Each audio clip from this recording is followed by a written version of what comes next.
Hello दोस्तों, नमस्ते। आज की कहानी है बूढ़ी माँ का दर्द। बहू, मुझे बहुत जोरों से भूख लगी है, खाने के लिए कुछ भी दे दे। हेमलता भूख से परेशान हो गई थी। सुबह से बहू नैना ने उसको खाने के लिए कुछ भी नहीं दिया था, क्योंकि सुबह नाश्ते में उसने छोले भटूरे बनाए थे और नैना ने सुबह जमकर नाश्ता किया था। इस कारण उसे भूख नहीं लगी थी, इसीलिए उसे आज दोपहर का खाना नहीं बनाना था। हेमलता को भूख लगी थी तो वह नैना के पास गई और खाना मांगने लगी। हेमलता की बात सुनकर नैना मुंह टेढ़ा करके बोली, दिन भर सिर्फ आपको भूख ही लगती है और कुछ काम तो आपके पास है नहीं। उस टेबल पर चने रखे हैं, वही खाकर पानी पी लो और सो जाओ। आज दोपहर को मैं अपनी सहेली के साथ शॉपिंग करने जा रही हूँ, इसलिए खाना तो रात को ही बनाऊंगी। यह सुनकर हेमलता का मन उदास हो गया। वह धीरे से बोली, तू कहे तो मैं खुद के लिए कुछ बनाकर खा लूं। नैना गुस्से से बोली, अब तुम अपने अकेले के लिए खाना बनाओगी? इतना कहकर नैना ने फ्रिज में रखे बासी चावल और चटनी हेमलता को दे दिए और बोली, लो इसे खा लो, मैं अपनी सहेली के साथ जा रही हूँ। ऐसा कहकर पर्स लेकर नैना घर से बाहर चली गई।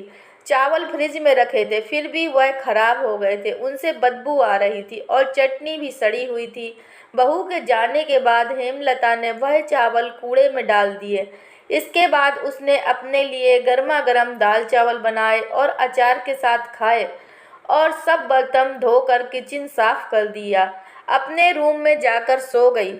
नैना ने भले ही खाना पकाने से मना किया था, पर यह घर उसका भी तो है और वह खुद के लिए खाना बना सकती है।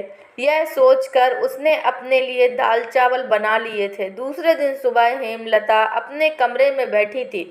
उतने में उसका बेटा सतीश आया और बोला, माँ, आजकल महंगाई बहुत बढ़ गई है, मुझे घर खर्च चलाने में मुश्किल हो रही है। ऊपर से पापा के इलाज पर भी बहुत खर्च हो गया है। मैं सोच रहा हूँ कि एक रूम किराए पर दे दिया जाए। घर का किराया आने पर घर खर्च में थोड़ी मदद मिल जाएगी। हेमलता ने कहा, बेटा, तुझे जो ठीक लगे तू वही कर। उसके बाद सतीश गला साफ करते हुए बोला, माँ, तुम अपना कमरा खाली कर दो और नीचे कमरे में आकर रहने लगो। नीचे के कमरे में बाथरूम नहीं है तो उसे कोई किराए पर नहीं लेगा। हेमलता चौंक गई और बोली, वह कमरा तो बहुत छोटा है, वह तो स्टोर रूम है, मैं उधर रहूंगी तो बाथरूम कहाँ जाऊंगी? सतीश बोला, माँ, तुम आंगन के टॉयलेट में चली जाना, तुम तो घर में ही रहती हो ना। जो कमरा किराए पर लेगा उसको तो सारी सुख सुविधा चाहिए, नहीं तो वह दूसरी जगह कमरा ले लेगा। वैसे भी यह कमरा बहुत बड़ा है, पापा के जाने के बाद तुम्हें इतने बड़े कमरे की क्या ज़रूरत है? हेमलता कुछ क्षण चुप रही और सोचने के बाद बोली, छत पर जो कमरा है वह भी हम किराए पर दे सकते हैं, उस कमरे में सब सुख सुविधाएं हैं। उस पर सतीश बोला, नहीं माँ, वह कमरा हम किराए पर नहीं दे सकते, वह अपने मेहमानों के लिए रखा है। तुम्हें तो अच्छे से पता है कि नैना के मायके वालों का आना जाना चालू रहता है, इसीलिए एक कमरा मेहमानों के लिए रखना पड़ेगा। हेमलता सब समझ गई कि बेटे ने तो उसका ही कमरा किराए पर देने का निर्णय कर लिया है, क्योंकि वह बुढ़ापे में बेटे और बहू पर आश्रित थी।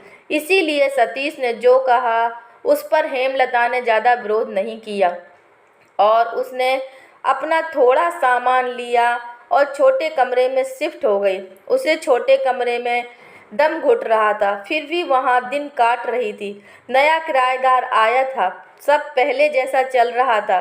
घर में आए हुए किराएदार का नाम विनय था। वह एक एनजीओ में काम करता था। नैना और सतीश अपनी माँ के साथ कैसा व्यवहार करते हैं, यह सब वह देखता रहता था। यह सब देखकर उसको बहुत बुरा लगता था। धीरे धीरे हेमलता विनय को अपने बेटे जैसा मानने लगी। विनय भी आते जाते हेमलता का हालचाल पूछा करता था और उसका ख्याल रखता था।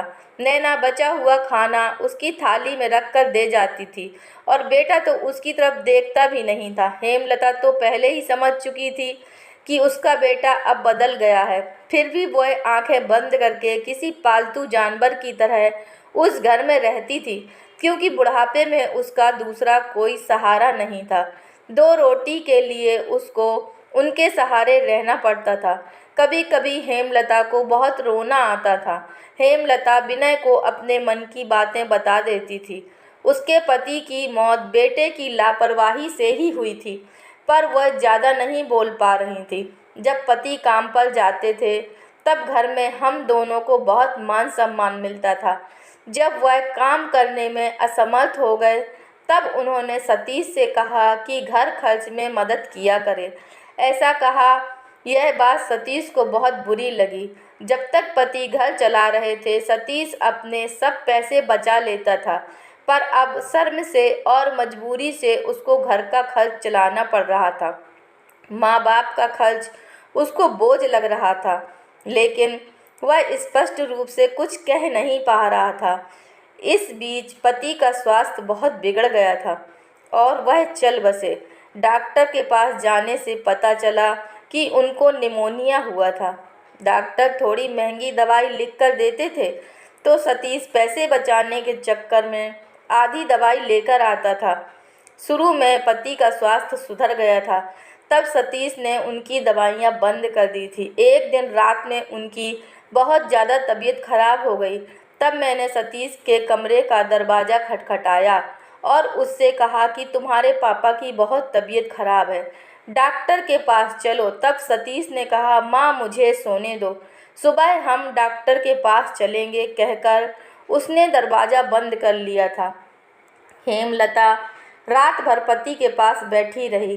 कभी छाती को तेल लगाकर मालिश करती तो कभी भाप देती, पर भगवान को कुछ अलग स्वीकार था।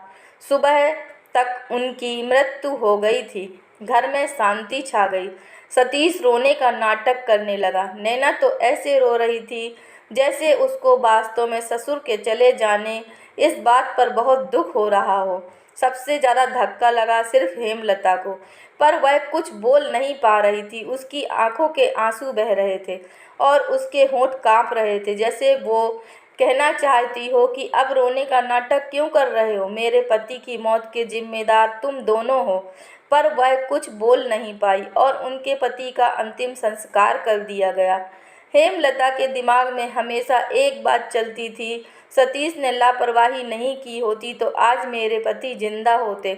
उनकी मौत के बाद सतीश और नैना का व्यवहार बहुत बदल गया था। हेमलता को भी उनके ऐसे व्यवहार की आदत पड़ गई थी, इसीलिए वह उनकी तरफ से कोई भी अपेक्षा नहीं रखती थी, पर उसका मन उसे अंदर ही अंदर खाए जा रहा था। ऐसी औलाद को सबक भी नहीं सिखा सकती। एक दिन उनका किराएदार विनय उनके पास आया और हेमलता को कुछ बातें समझाईं। वह बातें सुनकर उनकी आंखों में एक नई उम्मीद जागी। दूसरे दिन हेमलता नैना और सतीश के पास आई और बोली, मुझे ऐसा लगता है कि तुम दोनों को मेरे साथ रहने में परेशानी हो रही है, इसीलिए मैंने सोचा है कि मैं वृद्धाश्रम में रहूँगी। नैना बहुत खुश हुई, लेकिन सतीश ने थोड़ा दुखी होने का नाटक किया। फिर थोड़ी देर में हेमलता ने उन दोनों के चेहरे के हाव भाव देखे और बोली, सतीश तुझे दुखी होने की ज़रूरत नहीं और नैना तुझे इतना खुश होने की ज़रूरत नहीं। पहले मेरी सब बातें सुन लो। और हेमलता हंसकर बोली, यह बात सच है कि मैं वृद्धाश्रम में रहूँगी, पर मैं इस घर से कहीं नहीं जाऊँगी। मैं इस घर को ही वृद्धाश्रम बनाऊँगी। अब तुम्हारे जैसे स्वार्थी बेटे और बहू यहाँ नहीं रहेंगे, मेरे जैसे बूढ़े लोग यहाँ रहेंगे। यह मेरा आखिरी निर्णय है। यह सुनकर नैना और सतीश दोनों ही चौंक गए और एक दूसरे की तरफ देखने लगे। उन्होंने सोचा था कि हेमलता घर छोड़कर चली जाएगी तो वह दोनों खुशी से रहेंगे। उनको लगा था कि अब उनको हेमलता की जिम्मेदारी नहीं उठानी पड़ेगी, लेकिन यह तो सब उल्टा हो गया था। यह बात सुनकर सतीश गुस्से से बोला, माँ तुम्हारा दिमाग तो ठीक है ना, इस घर पर मेरा अधिकार है, फिर तुम इस घर को कैसे वृद्धाश्रम बना सकती हो। तू भूल रहा है बेटा, अभी तक ये घर मेरे ही नाम पर है। हेमलता गुस्से से बोली, तुम दोनों ने मुझे बहुत परेशान किया, छोटी छोटी बातों पर मेरा अपमान किया है। बीमारी के वक्त भी मुझ पर ध्यान नहीं दिया। खाने पीने के लिए भी मुझे बहुत तरसाया। तेरे पिताजी भी मुझे छोड़कर चले गए। अगर मैंने कठोर निर्णय नहीं लिया तो मेरा भी वही हाल होगा जो तुम्हारे पापा का हुआ था। इसीलिए मैंने सोचा कि बेटे के झूठे प्यार के जाल में फंसने से अच्छा है मैं अपने बारे में सोचूं। सतीश हाथ जोड़कर बोला, माँ मुझे माफ़ कर दो, हम दोनों तुम्हारा अच्छी तरह से ख्याल रखेंगे, तुम्हारा कभी भी अपमान नहीं करेंगे।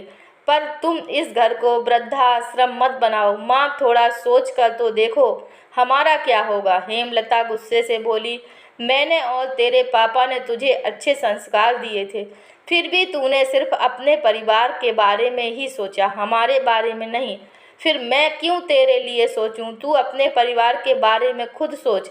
मेरी चिंता मत कर और जल्द से जल्द ये घर छोड़कर चला जा, क्योंकि इस घर में अब अच्छे लोग रहने आ रहे हैं। इतना कहकर हेमलता अपने कमरे में चली गई। नैना और सतीश उसे देखते रह गए। दोस्तों, अगर यह कहानी आपको पसंद आई है तो कृपया लाइक कीजिए, शेयर कीजिए और चैनल पर नए हैं तो कृपया चैनल को सब्सक्राइब कीजिए। धन्यवाद।